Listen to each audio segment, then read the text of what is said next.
Merci de suivre Repère, mesdames et messieurs, très chers téléspectateurs. Bienvenue à ce nouveau numéro de votre émission.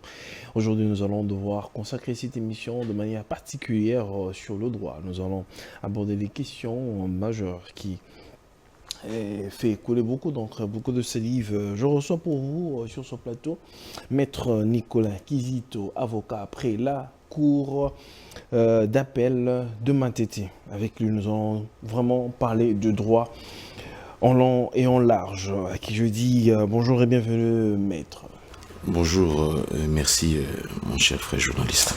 Vous allez bien? Je vais très bien par la grâce du Seigneur. Alors j'aimerais, comme nous parlons aujourd'hui du droit, votre lecture du droit en RDC. Est-elle malade, morte ou encore elle bat de l'aile? Les droits en République démocratique du Congo en lui-même, il n'est pas malade parce que les droits c'est une notion, c'est une notion de science, c'est une science humaine en fait.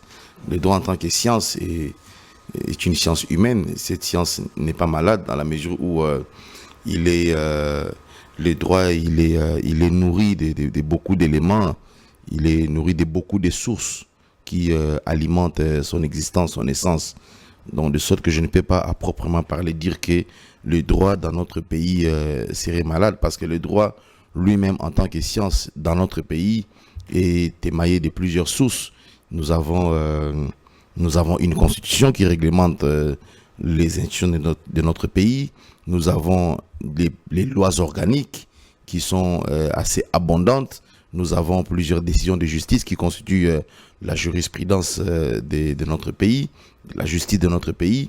Nous avons des grands professeurs, des grands docteurs en droit dont les écrits servent des sources d'inspiration pour l'application du droit sur l'espace de notre pays. Nous avons également la pratique quotidienne qui permet de comprendre tant soit peu comment fonctionne le droit congolais. Donc je ne crois pas que le droit en lui-même soit positif, sauf si vous pensez faire la nuance entre le droit et la justice. Alors, il y a une différence entre le droit et la justice. Bien sûr, le droit est une notion, est une science. Mais la justice est un domaine réservé au troisième pouvoir de l'État, au troisième pouvoir classique. Alors, en son temps, le président de la République avait dit que notre justice, ou encore la justice était malade.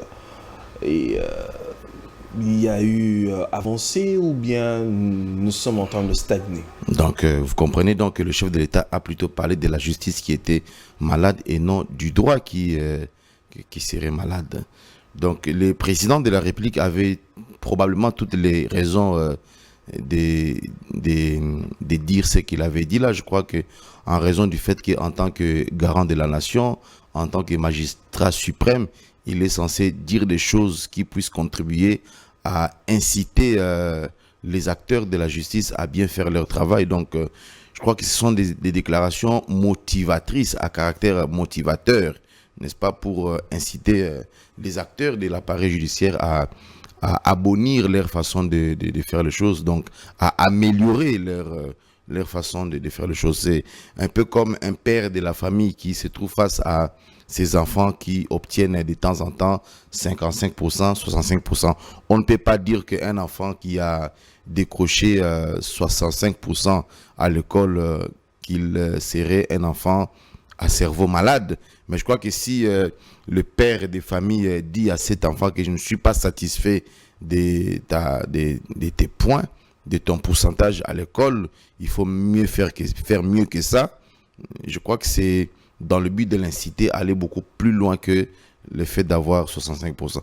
Je crois que c'est dans ce contexte-là que le président de la République a dû affirmer devant tout ce que notre justice serait malade. Est-ce que le fait d'inciter la justice à bien faire les choses, ça peut quand même changer quelque chose jusque-là? Il y a des avancées significatives que nous pouvons remarquer dans notre justice?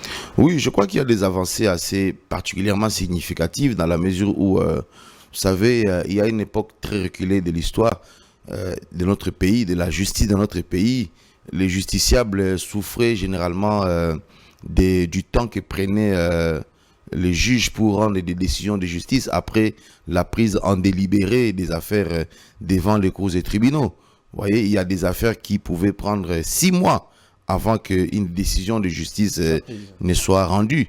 Mais avec le temps, on se rend bien compte que, surtout depuis les 2 dernières années, je me rends bien compte que le juge commence à s'efforcer à rendre des décisions de justice dans les délais plus ou moins raisonnables parce que sur base des dispositions de l'article 19 de notre Constitution qui recommande que chaque justiciable, chaque personne, chaque Congolais a le droit que sa cause soit entendue et jugée dans un délai raisonnable.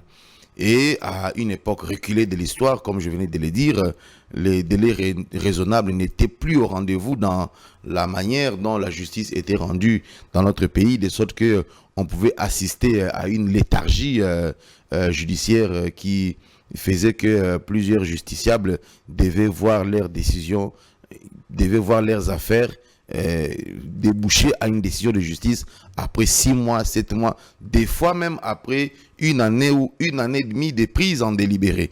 Mais je crois que le juge s'efforce tant soit peu à améliorer cette situation-là en prenant du sérieux dans les temps qu'ils prennent pour rendre des décisions de justice après la prise en délibéré. Je crois que à ce titre-là, on peut dire qu'il y a amélioration. Il y a amélioration. Qu'en est-il alors de... Est-ce que la justice est équitable aujourd'hui? Tout le monde est, comme on dit, vous dites en droit, ou voilà, tout le monde est, comment on le dit, est équitable devant la loi. C'est comme ça que ça s'est dit en droit. Oui, parce que nul n'est censé ignorer, nul n'étant censé ignorer la loi.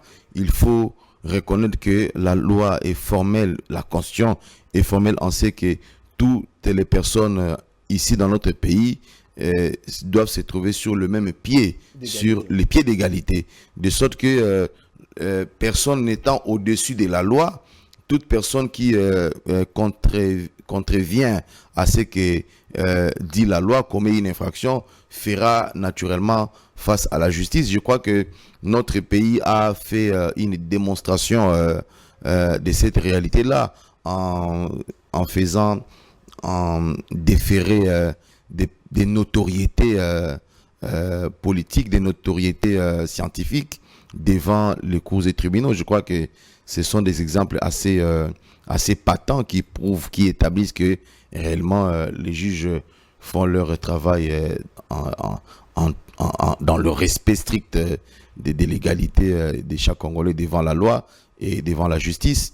À une époque reculée de l'histoire, on ne pouvait pas s'imaginer un directeur du cabinet d'un président de la République être jugé devant le public en direct à la télévision. On ne pouvait pas s'imaginer dans notre pays un ministre de la Justice être jugé en public devant les gens. Donc, je crois qu'au vu de ces différentes réalités, je crois que la justice est en train de s'abonir petit à petit. Très bien. Alors, parce que nous sommes en train de parler du droit, nous sommes en train de parler de la justice. Parlons un peu, prenons un peu, parce que vous avez parlé du ministre de la Justice. J'aimerais évoquer un peu ce cas ici. Le ministre de la Justice est justiciable dans quelle instance?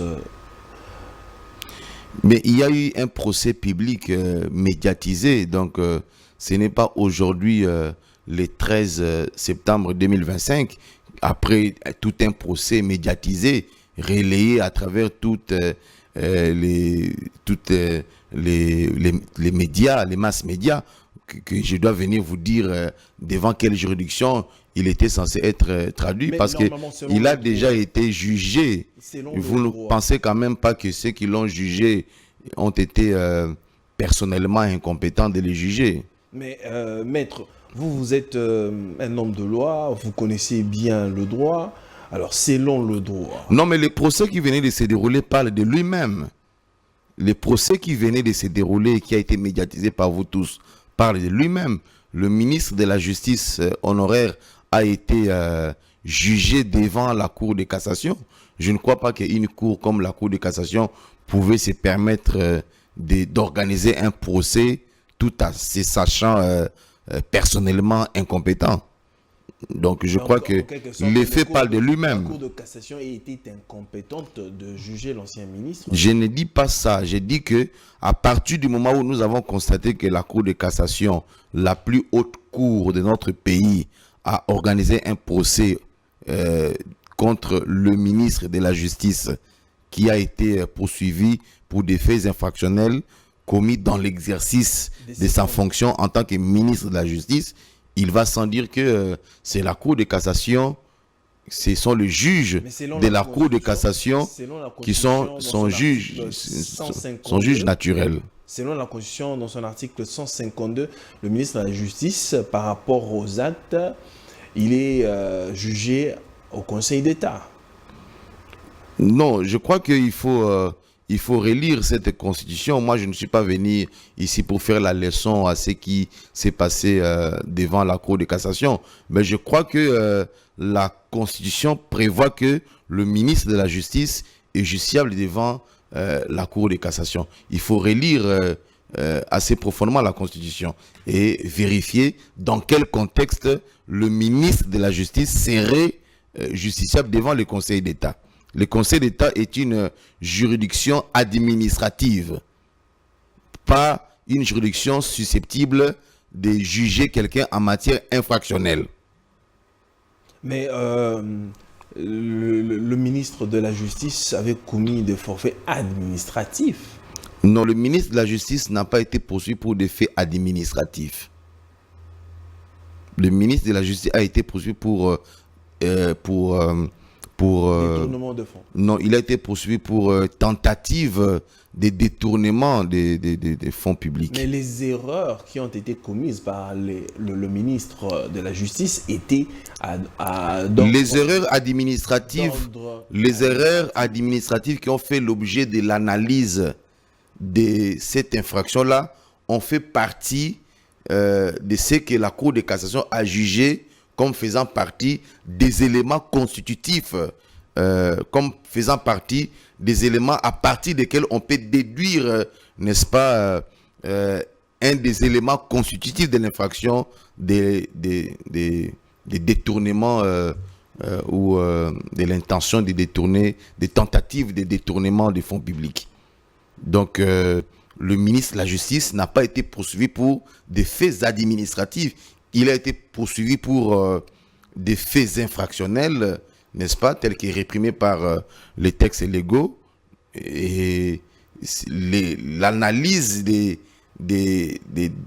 erreurs administratives a été réalisée dans le but de dégager les éléments constitutifs de cette infraction-là. Vous, en tant qu'avocat, après avoir suivi le procès de l'ancien ministre de la Justice, est-ce que le droit a vraiment été dit comme il se doit?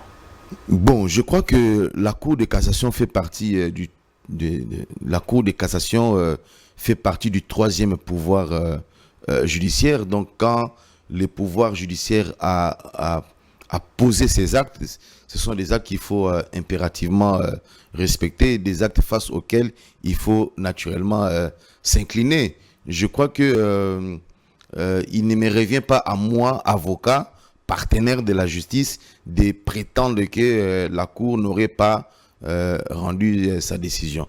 Il s'agit d'une vérité judiciaire face à laquelle nous nous trouvons. Mais vous, en tant que vous êtes avocat, je sais qu'il y a un adage qui dit les loups entre eux ne se mangent pas. Alors, il y a quand même une... Qui sont ces loups? Oui, ça veut dire que quand vous êtes avocat, mais dans le cas d'espèce, vous ne pouvez prendre position que pour les juges qui étaient dans l'affaire du ministère de la Justice. Prenons par exemple un exemple, parce que certaines personnes estiment que c'était plutôt un procès de règlement de compte.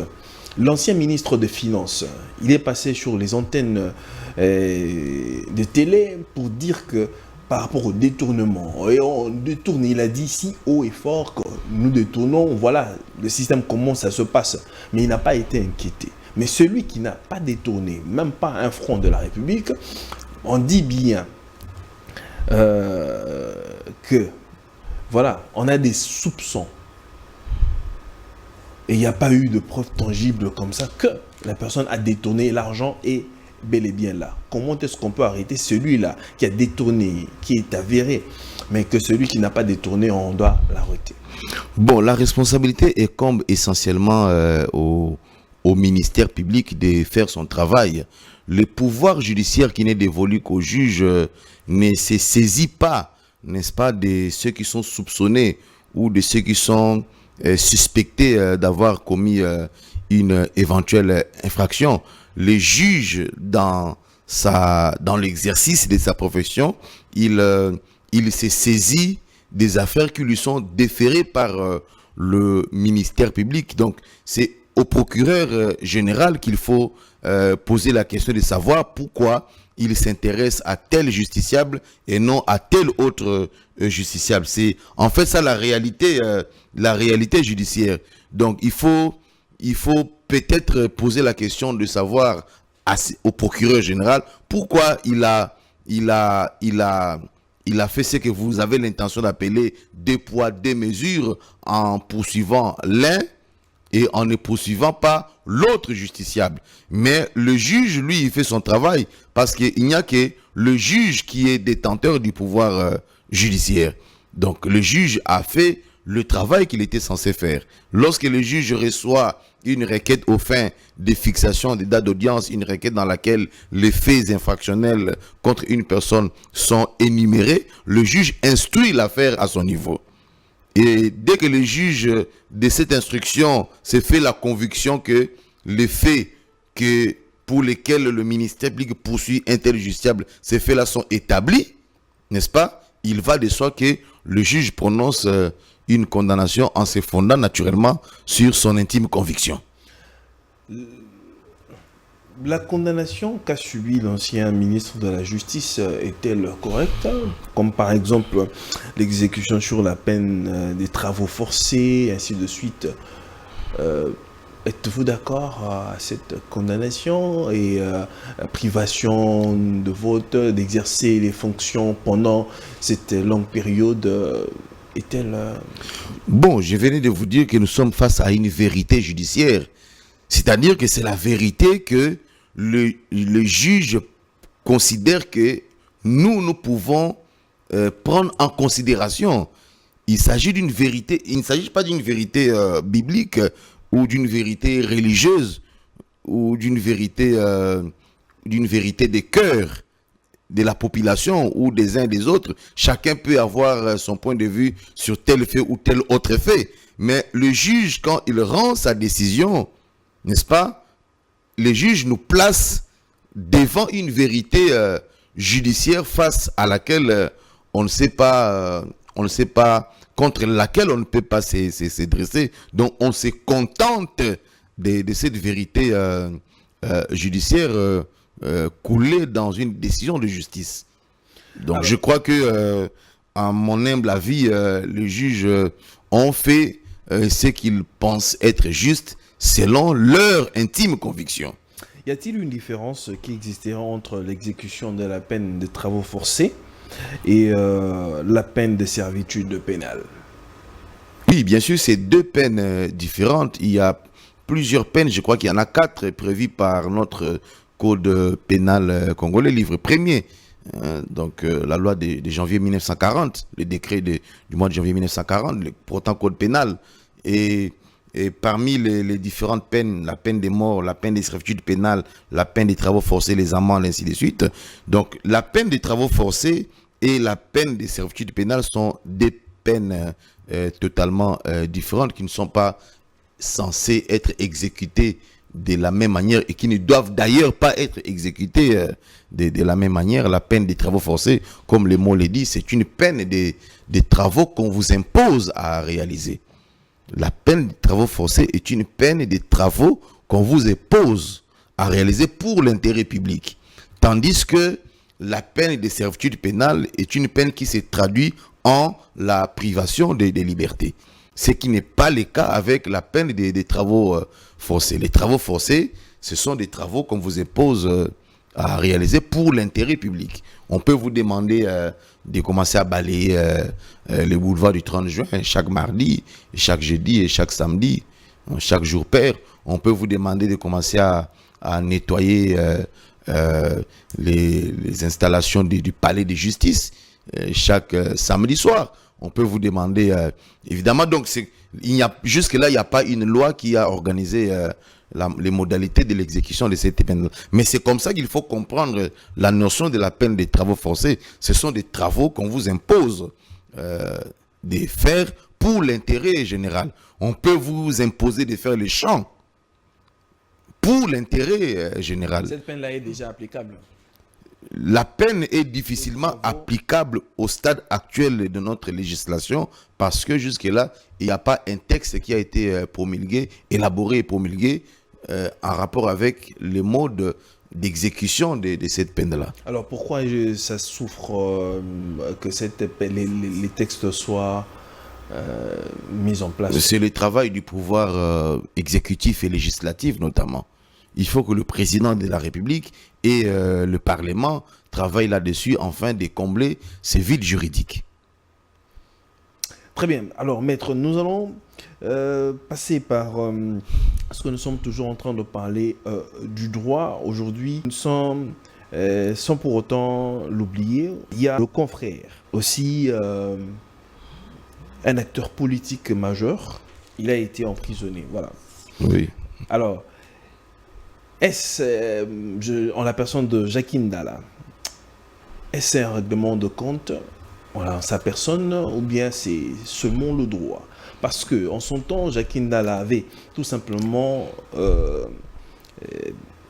dénoncé les faits qu'il a lui-même dit qu'il a été sodomisé. Est-ce quelqu'un qui dénonce les faits peut être arrêté et puis emprisonné pour une dénonciation? Bon, d'abord, je crois qu'il y a eu un procès à ce sujet contre M. Jacques Ndala, si je ne me trompe pas.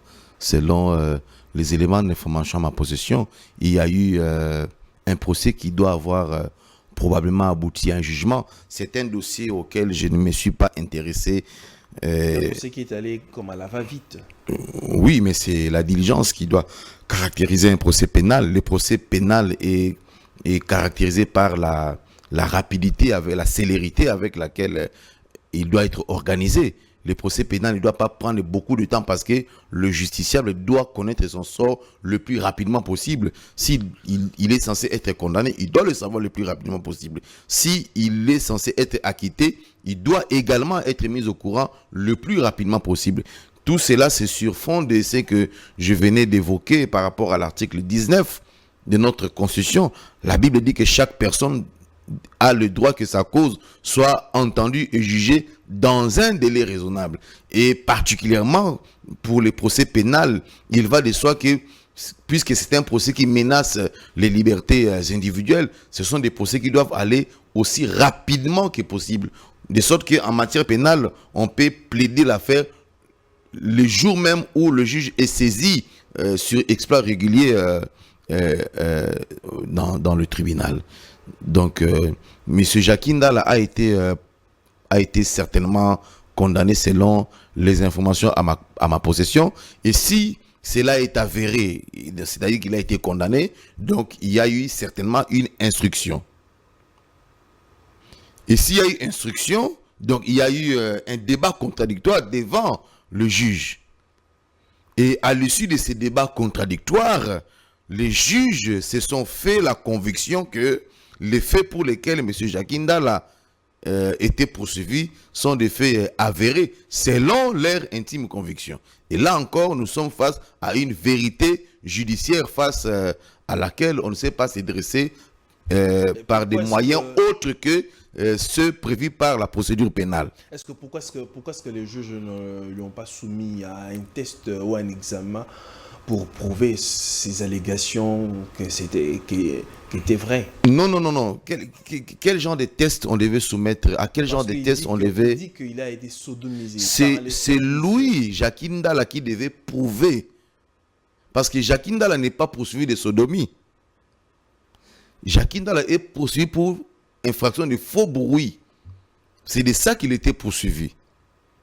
Il est poursuivi. Le fait de dire que les services m'ont sodomisé. Il a été poursuivi pour infraction de faux bruit. Devient une infraction. Alors, lui, c'est lui qui avait dit des choses assez graves, des choses particulièrement graves, à charge des services, des agents de service de l'ANER. Donc, c'était une accusation. Oui, c'était une imputation en fait. La personne qui a commencé, c'était Madame Denise Dissocho, qui a dit que voilà comment les services fonctionnent. D'ailleurs, Jacques Ndala, vous savez tous qu'il est devenu comme une femme, on a abusé de lui. Mais elle-même, Dissocho, je crois qu'elle avait été poursuivie pour imputation dommageable. Donc il y a eu 2 procès qui ont évolué parallèlement dans cette affaire-là. Et concernant M. Jacques Ndala, il a été poursuivi pour faux bruit. C'est-à-dire, M. Jacques Ndala est passé sur Internet. Je crois qu'en 2022 ou 2023, j'ai suivi quelques-unes de ses vidéos sur TikTok.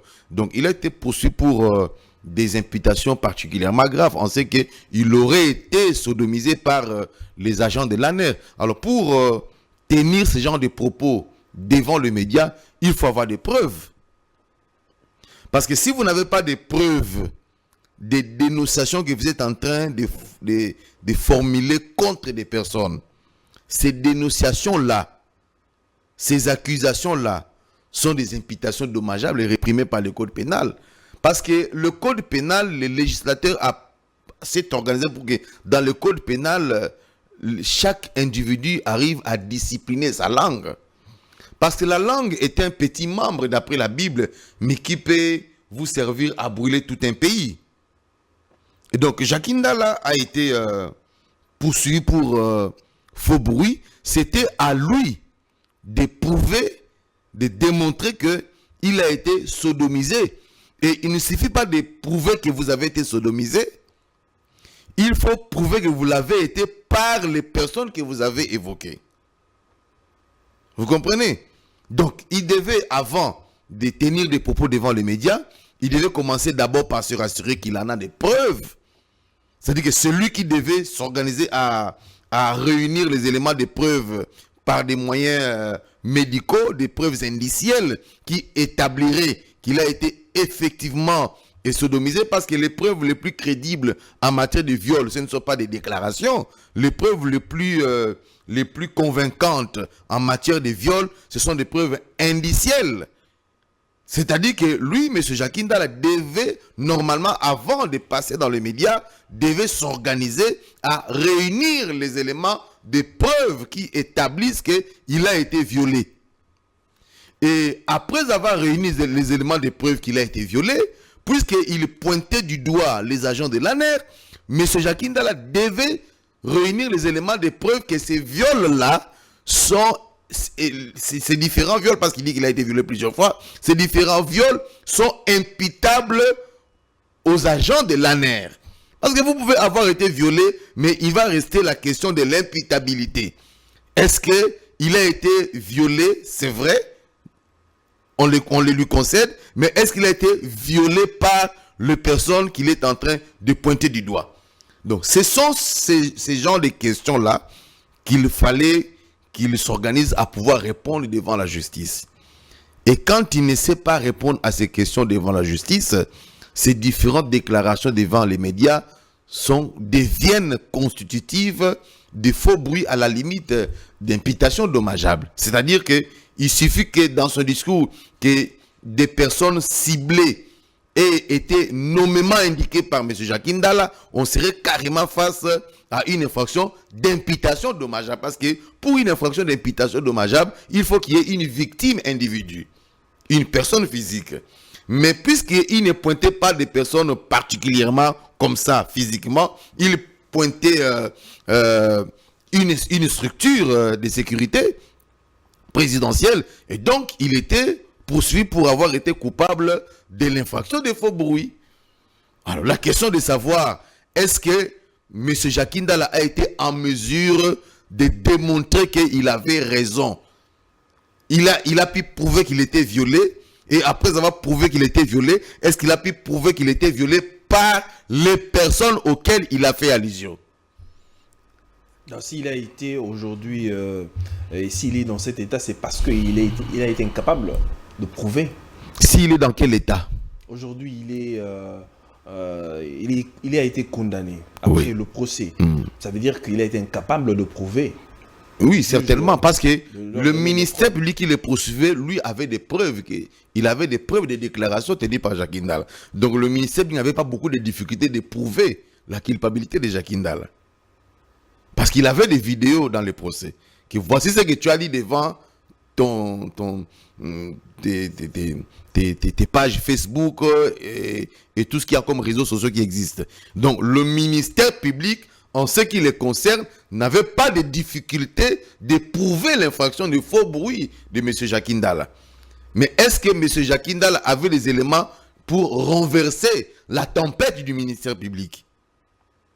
C'est une question qui doit être restée irrésolue devant le juge, qui n'avait pas d'autre alternative que de prononcer la sentence de condamnation au vu des éléments de preuve produits par le ministère public.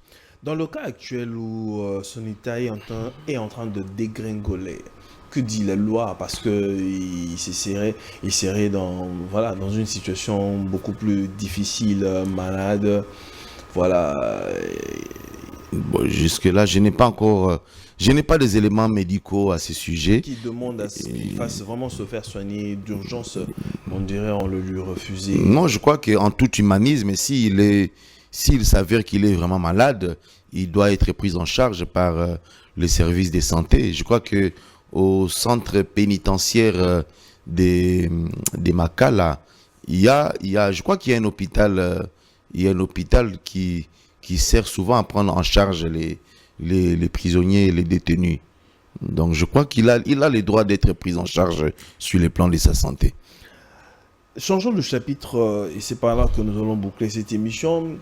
Maître Nicolas, le président de la République est aujourd'hui, selon le droit congolais, est-il justiciable? Et si oui, dans quelle instance? Le président de la République est justiciable devant la Cour constitutionnelle. Donc s'il s'avère qu'il est soupçonné de malversation ou de quelques infractions dans l'exercice de sa fonction, n'est-ce pas, il est justiciable devant la Cour constitutionnelle. Si il a un litige qui porte sur des faits étrangers à sa fonction de président de la République, il sera justiciable devant les juridictions matériellement compétentes pour cette question-là. Par exemple, s'il est dans une procédure de reconnaissance d'un enfant adoptif, ou une procédure de succession, ou une procédure qui touchant aux droits de la famille, il sera justiciable devant la juridiction matériellement compétent par rapport à cette question face à laquelle il se trouverait. Mais pour des faits commis dans l'exercice de sa fonction de président de la République, il est justiciable devant la Cour constitutionnelle. Et même après ses fonctions, il est toujours justiciable devant la Cour constitutionnelle. S'il est poursuivi pour des faits qui ont été commis dans l'exercice de ses fonctions. Alors, quand il est poursuivi dans les faits, et en dehors de ses fonctions. S'il est poursuivi par des faits qui sont en dehors de ses fonctions, ça, je ne suis pas fixé là-dessus. Qu'en est-il alors de l'ancien président de la République, Joseph Kabila? Aujourd'hui, il a été poursuivi, il a été même condamné en droit, aujourd'hui, droit congolais. Ce procès devrait-il vraiment avoir lieu ou bien c'était voilà? Non, mais bon, le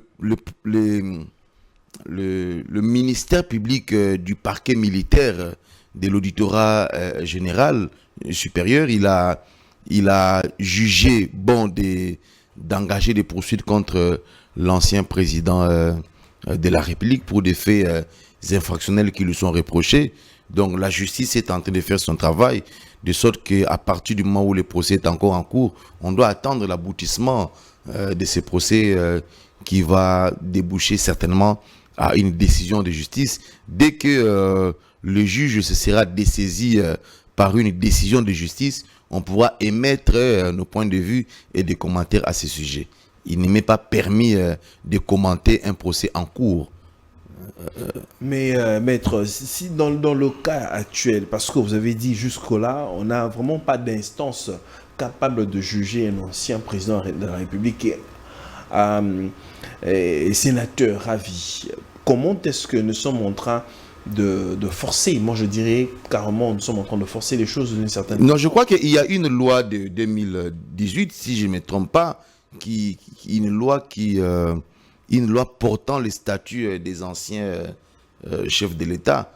Donc je crois que si vous m'invitez à un autre numéro, on pourra essayer de discuter uniquement sur cette loi-là, sur le contenu de cette loi portant le statut des anciens chefs de l'État, sans que nous puissions nécessairement parler sur le procès concernant l'actuel ancien chef de l'État à partir du moment où le procès est encore en cours d'exercice. On ne peut pas émettre, un avocat ne peut pas commenter sur un procès qui est encore en cours devant le cours des tribunaux. Je me suis permis de donner un commentaire sur le procès de Jacques Ndala parce que le juge s'est déjà dessaisi par une décision de justice. Et au sujet du procès de l'ancien ministre de la Justice, avec qui j'ai compatis d'ailleurs, le juge a été déjà dessaisi par une décision de justice. Concernant le procès contre l'ancien président de la République, Joseph Kabila, je crois que le juge était censé se prononcer le lundi dernier, je crois le vendredi dernier. Il y a eu réouverture des débats à la demande des parties civiles parce qu'il voudrait faire entendre un certain nombre de témoins. Je crois 3 ici que les traces des transactions bancaires, quelque chose comme ça. Donc on attend, dès que le juge se sera dessaisi par un arrêt, on reviendra pour discuter sur le contenu de ces procès. Alors, est-il possible en droit, parce que cette émission a aussi un caractère pédagogique, comme les avocats de la partie défenderesse ne s'est pas présenté. C'est possible d'aller comme ça en procès contre la personne? Bon, encore une fois, je ne sais pas émettre un commentaire sur un procès qui est encore en cours. Tout ce que je sais, c'est que la procédure par défaut est une procédure prévue par notre code de procédure pénale. L'article 72 du code de procédure pénale prévoit que si le prévenu ne comparaît pas en personne, il est jugé par défaut. Et être jugé par défaut, ça ne veut pas nécessairement dire être condamné par défaut. Ça dit que même en votre absence, le juge doit instruire, il doit examiner les faits qui sont soumis à son examen et analyser les faits, entendre la partie accusatrice, examiner les faits qui sont déférés devant lui et tirer de ces faits-là son intime conviction. Si des faits, des analyses organisées pendant les procès, émises pendant les procès, si des éléments présentés par la partie civile, le juge tire sa conviction qu'il est difficile que le prévenu soit coupable à 100%. Le juge doit acquitter parce que le juge ne doit condamner que devant des preuves parfaites.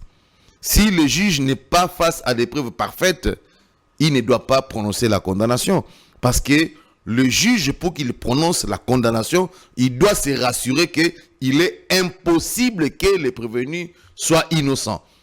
Voltaire a dit que si face à 1000 preuves, qui établissent que le prévenu est coupable, il existe une seule preuve qui semble démontrer qu'il est possible que le prévenu soit innocent, cette seule preuve-là doit balancer les 1000 autres au profit du bénéfice du doute dont doit bénéficier, n'est-ce pas, le prévenu.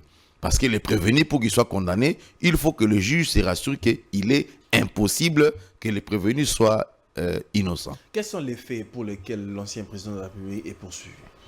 Je crois que selon les informations à ma possession, il serait poursuivi pour trahison, pour, je crois, assassinat, meurtre, des trucs comme ça.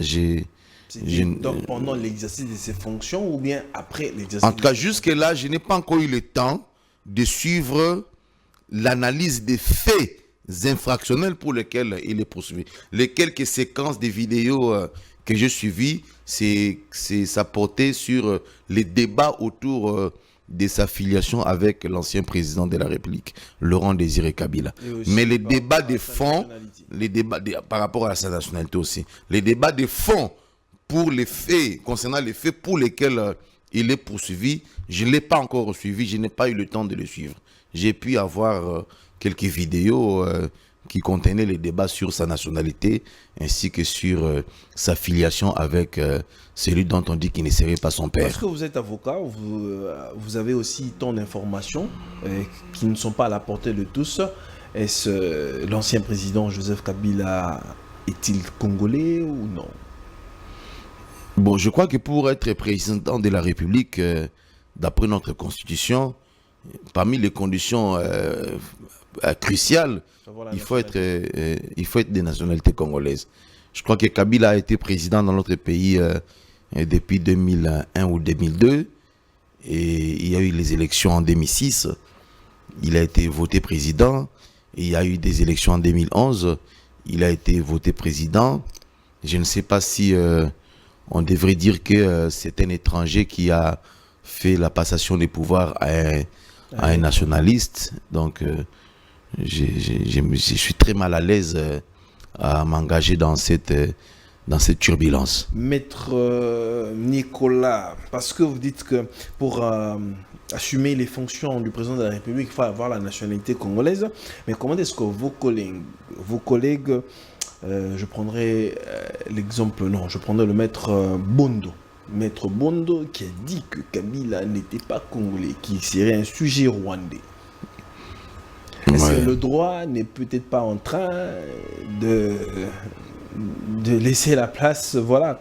Curieusement, c'est l'ironie de la coïncidence parce que Maître Richard Bondo, je venais de parler avec lui dans votre couloir pendant que j'entrais ici parce que j'occupe conjointement avec lui dans plusieurs affaires devant les causes et tribunaux de Kinshasa Gombe, devant les palais de justice, notamment le tribunal TGI et Tripé et puis la cour d'appel de Gombe. Donc c'est un avocat vertébré, distingué, chevronné, que je respecte beaucoup. Donc ce sont des anciens pour qui on a beaucoup d'estime et beaucoup de révérence, de déférence. Donc je crois que l'avocat étant indépendant, ça fait partie des règles de déontologie. L'avocat est indépendant. Je crois que Maître Bondo a la liberté qui lui est reconnue non seulement par la Constitution, mais aussi par nos règles professionnelles, d'émettre son avis selon son intime conviction. Mais comme je viens de vous dire, moi je me réfère au fait que Kabila a été président de la République dans ce pays à 3 reprises. C'est que ces convictions-là ne rencontrent pas la loi fondamentale. Justement, donc il va falloir que j'écoute Maître Bondo, Richard Bondo, sur la manière dont il est en train de rendre compatible sa dénégation sur la nationalité de M. Joseph Kabila et la réalité face auquel on s'est retrouvé à 3 reprises avec un supposé étranger diriger la République démocratique du Congo à 3 reprises, c'est-à-dire en 2001, en 2006 et en 2011 jusqu'en 2018. Donc je ne suis pas responsable de l'analyse menée par Maître Richard Bondo. M'embarquer dans cet exercice-là, je serais en train de plaider par procureur. Maître Nicolas Kizito, je vous dis merci de répondre à notre invitation ce jour. C'est moi qui vous remercie. Je rappelle que vous êtes avocat après la cour d'appel de Matete. Et Je suis Congo d'abord central. avocat au barreau de Congo central, Et- donc près la cour de Congo central, et ensuite l'avocat près la cour de Kinshasa Matete. Très bien. Merci beaucoup, mesdames et messieurs. C'est ici que nous mettons terme à cette émission. Merci beaucoup d'avoir été très nombreux à devoir nous suivre et abonnez-vous sur notre chaîne, vous qui nous suivez sur YouTube. Passez un bon week-end, que la paix soit avec vous et que Dieu vous bénisse. On se retrouve dans un nouveau numéro. Au revoir.